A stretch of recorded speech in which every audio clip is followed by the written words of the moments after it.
A student studying at UITM Lendu. This story happened back in 2014. Farisha had just entered her third semester. She came from far away, so she stayed in the dormitory, probably due to financial constraints. At that time, it was the exam season for the students. So, Farisha wanted to revise her lesson for the upcoming exam. But she didn't like going to crowded places or big groups. She preferred studying with just 3 of her friends. At night, Farisha and her friend planned to study at the open anjung near the lake over there. Farisha arrived earlier than the others because she had motorcycle and the distance from the hostel to the anjung wasn't that far away. When Farisha arrived, she sat at the anjung and noticed that none of her friends had arrived yet. So, Farisha just waited for the others to arrive while putting on her earphone and listening to the songs. While enjoying the music, after a few minutes, Farisha started to feel that her friends were taking too long to arrive and began wondering, "I've been waiting here for so long, why aren't they here yet?" She thought to herself, "They promised to come at 8 p.m, but it's already 8:30 p.m. Farisha started to feeling puzzled and uneasy, but she decided to keep waiting. After waiting for a while, she began to feel like they weren't coming at all. Still, she stayed calm and took out her phone to call one of her friends. It turns out they had completely forgotten about the study session. They thought it was supposed to be tomorrow, not today. So they started panicking and getting ready to meet Farisha. From 9 p.m, it became 9:30 p.m. So Farisha had to wait another half hour. Still, Farisha said it's okay and she will wait for them. Farisha began opening her books and taking out stationery. While she was studying, her back was facing the lake and not far in front of her was the guard post. As she was reading and writing, she suddenly heard the sound of footsteps approaching. It sounded like someone wearing slippers. You know how we can sense when someone or something is toward us? Farisha can feel it. So, while she was writing and heard the footsteps, she immediately turned toward the sound. When Farisha looked, she saw a figure. It looked like an older woman walking slowly while carrying a woven bag. She looked at her and thought, how did this lady get in here? How could she have passed through the guard post? She wondered. But Farisha tried to think positively. Maybe she came to visit her child who was staying here. Still, she found it strange because the clock already showed 10 p.m. Farisha felt uneasy but ignored the feeling. She stopped paying attention to the woman for a while, but what was strange and terrifying was that she never seemed to reach the anjung, even though the distance wasn't that far. It was within clear sight, yet she took so long. Farisha put her pencil down and stared at her again. She was still walking slowly forward. Farisha put her earphone back on and continued listening to the music. The song was still playing, not even at the chorus yet. She looked up and was shocked to see that the old woman already standing near one of the pillars beside her. The woman's figure looked odd. She wasn't tall, about the same height as the pillar. Her hair was frizzy and shoulder length, completely white with age. Her head was bowed down the whole time. Farisha gathered her courage and asked her, "Auntie, who are you looking for?" The old lady lifted her head and looked at her. At that moment, Farisha was terrified. But when she saw the old woman had eyes, a nose, and a mouth, she felt slightly relieved, thinking she was a real person, not something else.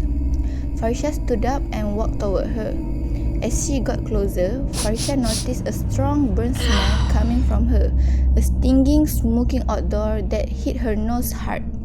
She tried to bear it and asked again, "Auntie, where are you going?" Then the old lady raised her hand, holding up her woven basket. Farisha peeked inside and saw a few packets of kerepek. "Oh, are you selling snacks, Auntie?"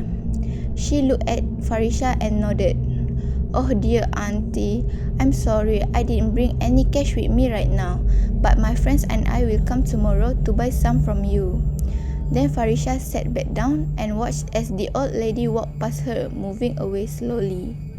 Then it crossed her mind. Maybe I can call my friend who is on her way and ask her to bring some cash in case the auntie comes back. At least we can buy something and support her. So Farisha called her friend. Toot toot, toot toot. Hello Mira, are you on your way? Yes, just leaving my block. On the way now. Mira, do you have any cash with you? Yes, why? There's this auntie selling kerepek here. I feel bad, so I wanted to buy some to support her. I will pay you back later, okay? Oh sure, no problem. I will be there soon. Alright, okay, bye. After that, Farisha hung up. About 5 minutes later, she heard a car arriving. They had arrived. In the car were 3 of Farisha's friends, Mira, Aida and Aina. So now there were 4 of them sitting at the anjung together. Then Mira asked Farisha, you said there was an auntie selling kerepek. Where is she? Oh, she walked ahead earlier. Oh really? She was walking alone? Yeah, alone. Then Aina asked, what does she look like? Farisha described the auntie's appearance to them. Oh, are you sure that was a real person? What if it was something else? Farisha said it can be something else. Farisha told them that she had seen her, talked to her and watched her walk away. Then Aina asked again, but how did she even get in here? That I don't know. That's the strange part. Anyway, let's just study. They started revising and studying until 11:40 p.m. Suddenly Mira said, is that the auntie selling kerepek? Farisha turned to where Mira was pointing. This time, auntie was coming from the left side. Yes, that's her. Where's the money? Mira rummaged through her bag and handed Farisha some cash. Farisha stood up, waiting for the auntie to come closer. When she was near enough, she called out to her, Auntie, do you still have more kerepek? The auntie turned her body and showed her the basket. It was empty. All the kerepek she had were gone. Oh no, all sold out? I am so sorry, I didn't buy it earlier. Maybe next time? The old woman nodded and looked at her.